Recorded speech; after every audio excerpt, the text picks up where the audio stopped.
answer me this, Israel. If God told us to come out from Babylon, now I know they got all the stuff,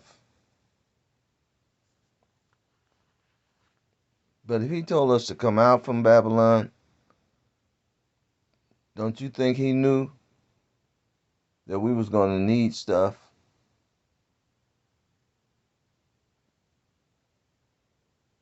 Don't you think He knew that we was going to have to gather up you and form our nation back again? Ain't that what He's telling us to do? I mean, it seems like that's what you guys have been preaching on the streets. He wants us to come out, stop keeping the customs, and we understand that. Come back to your laws and commandments. Put on the fringes.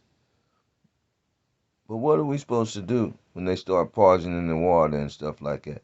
Man, we got to get ready for all of that.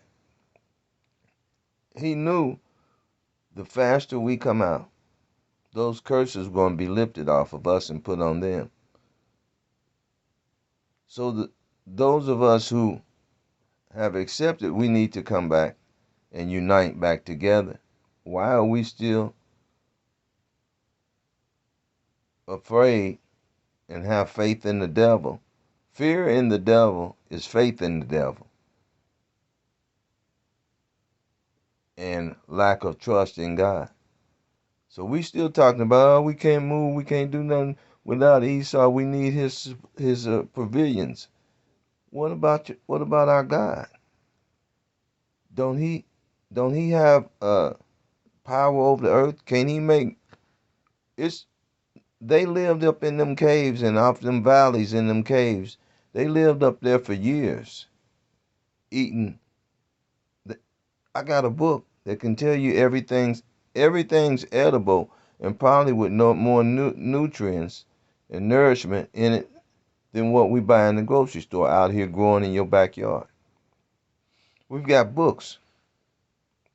We don't need them. We can't come out and stay in at the same time. We got to trust God and come out.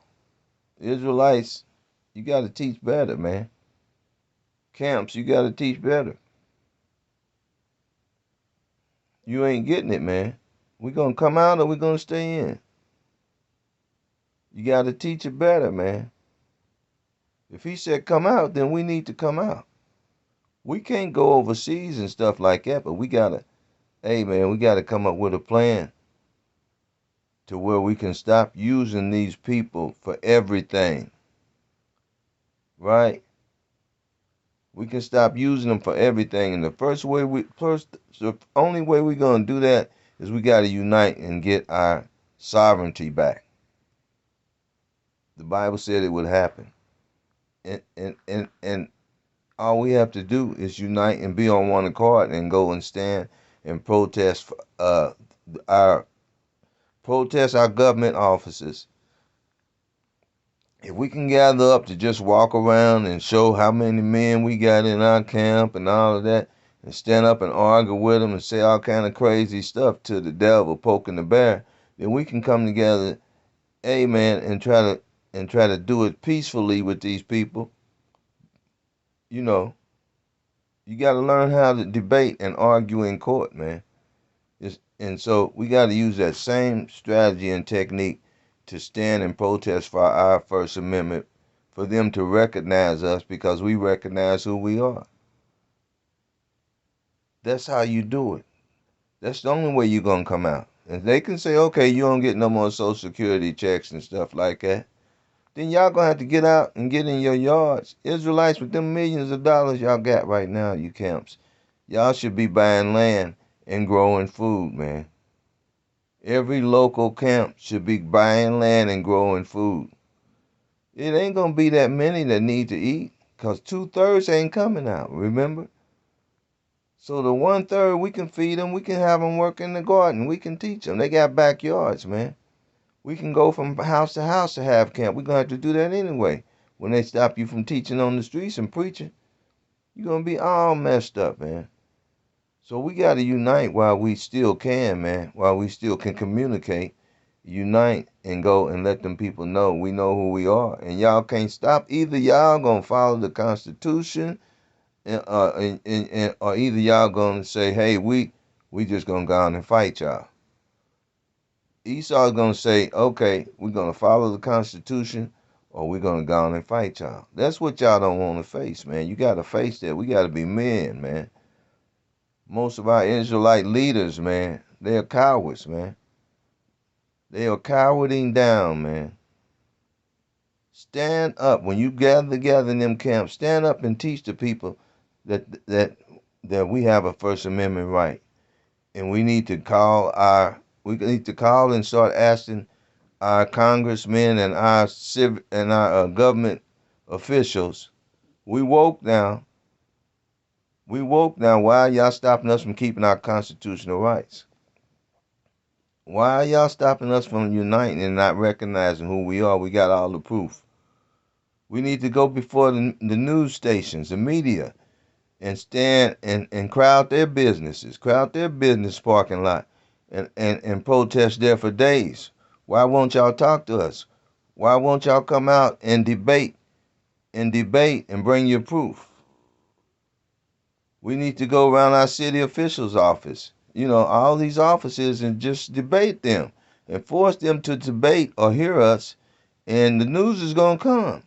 Until we stand on those issues, on those political issues, they're not going to hear us reading the Bible, man, until we get ready to prove ourselves in the Bible. You got to form some groups to go stand in front of those leaders' offices and demand them to come out and prove that we're not who we say we are. The media gonna show up, man.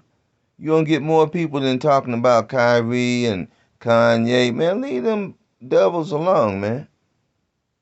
And do what you're supposed to be doing out here. I'm by myself, man. But I'll be with y'all if you anybody. My city got 4 or 5 groups here. They're young men, man. I got one guy with ISUPK. He's saying the same thing I'm saying, but he's by himself. Every time he try to bring it to them, they rush him back into slavery again because they scared. They rather be sitting up there doing their thing. I ain't gonna talk about them. I could, but that ain't why I'm here. I could rebuke them, but that's not why I'm here. I'm here to talk, man, and show you what we need to do. But I'll stand with you. I'll give up every damn I can give up to help promote this, man. But we got to do that. We got to do that. We got to do that. Watch and see. You're going to wish you listened to me. All praise to the Most High.